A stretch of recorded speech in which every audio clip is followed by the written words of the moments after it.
You ever watch the world end in your own backyard and think, yeah, this is how my Tuesday's gonna go? Let me paint you a picture. Sirens howling, red and blue strobe lights ricocheting off my cabin walls, some lady in a blazer screaming like she owns the police, and my gate splintering like kindling under a battering ram.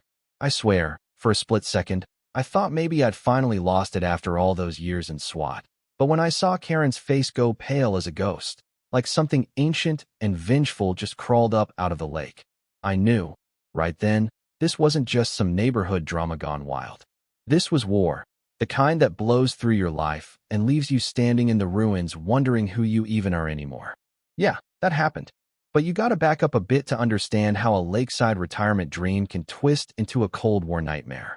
6 months earlier, I was just a tired cop named Jack Harrison, turning in my badge for a shot at quiet mornings and blueprints, Grandpa's cabin, handed down like a family secret, waiting for me on 2 acres of Michigan shoreline. That place was more than timber and nails. It was a lifetime of stories, built by a military engineer who hid more than just old tools in his basement. But on day 1, I met Karen, clipboard queen, rule enforcer, HOA president with a 1,000-yard stare and a voice that could peel paint off a barn. She handed me a binder that probably weighed more than her dog, started measuring my mailbox like the fate of civilization depended on its height, and smiled like a viper in a business suit. "You'll want to study our guidelines," she said, and brother, she wasn't kidding. She had rules about everything. What color you could stain your deck, what days your trash cans could breathe fresh air, what kind of flowers were permitted. It felt less like a community and more like a private fiefdom.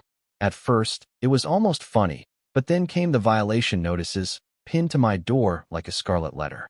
My mailbox was too tall, by 3 inches.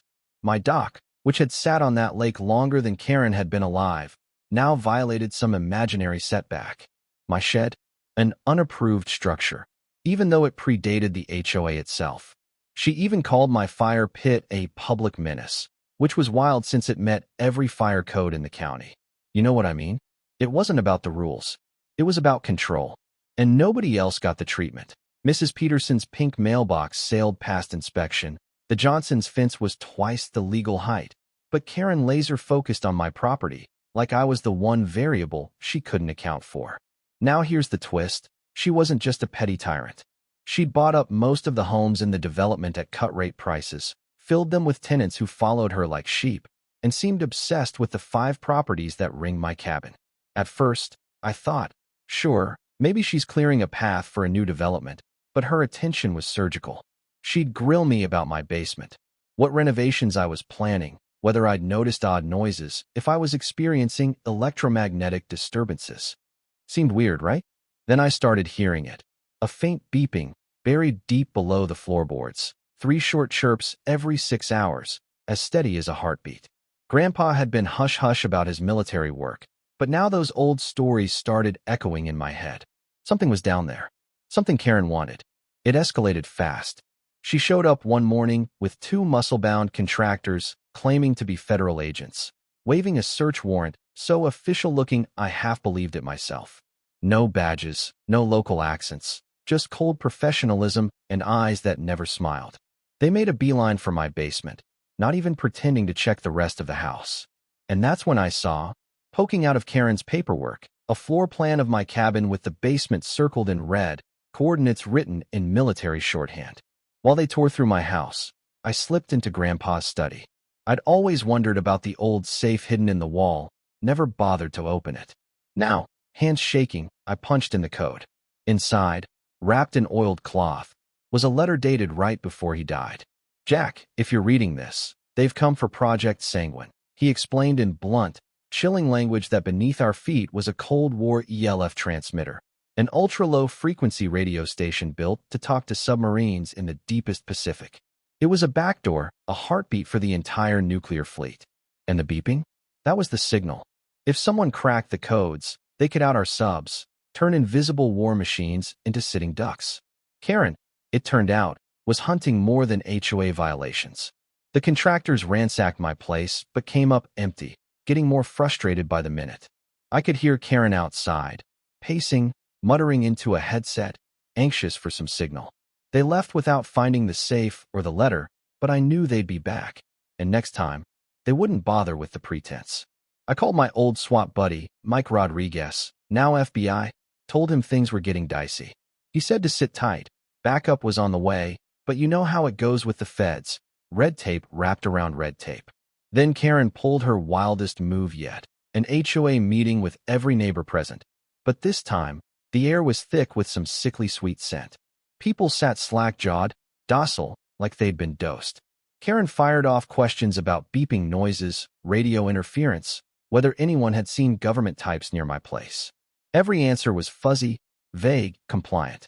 Even old Bill Martinez, who'd griped for weeks about static on his ham radio, suddenly claimed he'd never noticed a thing.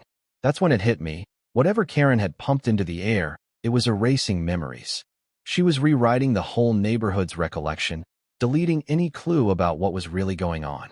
I kept up the act, played along like my head was foggy, but the fear was real. Karen wasn't acting alone. She was reporting to someone. Someone with resources, someone willing to burn a whole community for a secret buried under my floorboards. Sure enough, 2 days later, a black SUV and a van marked U.S. Marshals rolled up at dawn, federal agents, with all the right paperwork, but none of the right answers. They mapped every inch of my basement, installed surveillance gear that would have made the NSA jealous, but never actually secured anything. When I pressed for case numbers or supervisor contacts, I got stonewalled. Meanwhile, Karen and one of the agents talked in coded language. Window closes tomorrow night. Handler wants results. Pacific operation must be scrubbed if we don't have the codes. That's when I knew. The threat wasn't local. This was international, and the clock was ticking. Mike finally called with the kind of news that makes your skin crawl. No legitimate federal op in my area, meaning the folks crawling through my basement were frauds, probably foreign intelligence.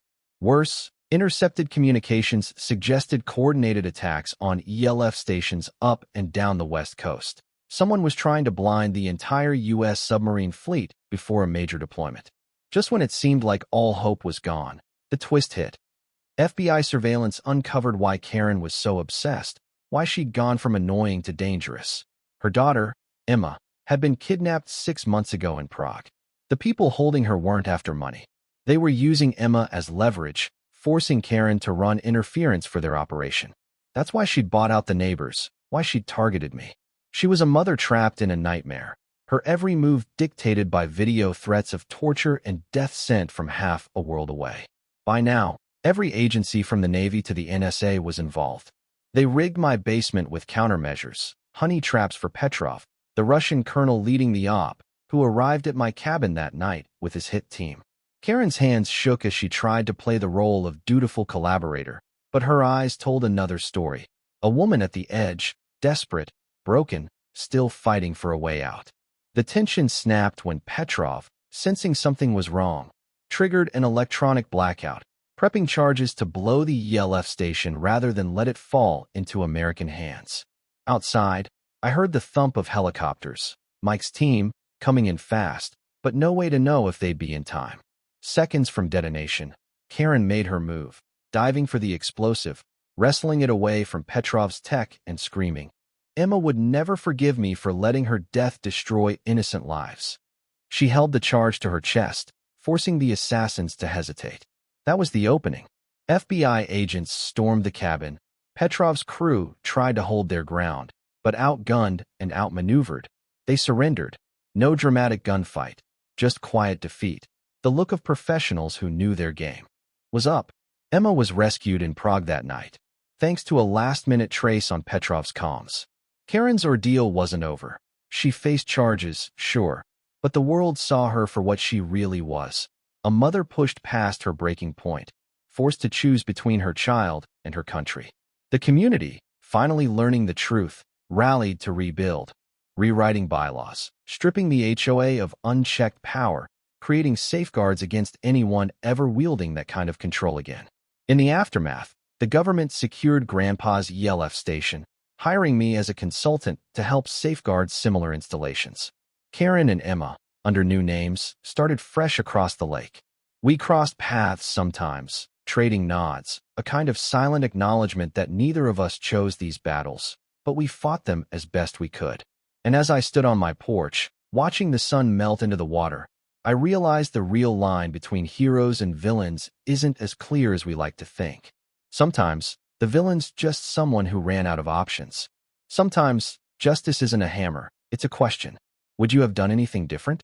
Would you have broken the world to save your family? So, what do you think? Was Karen a villain, or just another casualty in a war nobody ever sees? Drop your thoughts below. Tell me where you draw the line, and if you've ever seen a neighborhood turn into a battlefield overnight. If this story got your heart racing, hit like, share, and subscribe for more tales of everyday people facing down the darkness. Because in the end, sometimes the only thing standing between order and chaos is just one stubborn soul who refuses to back down.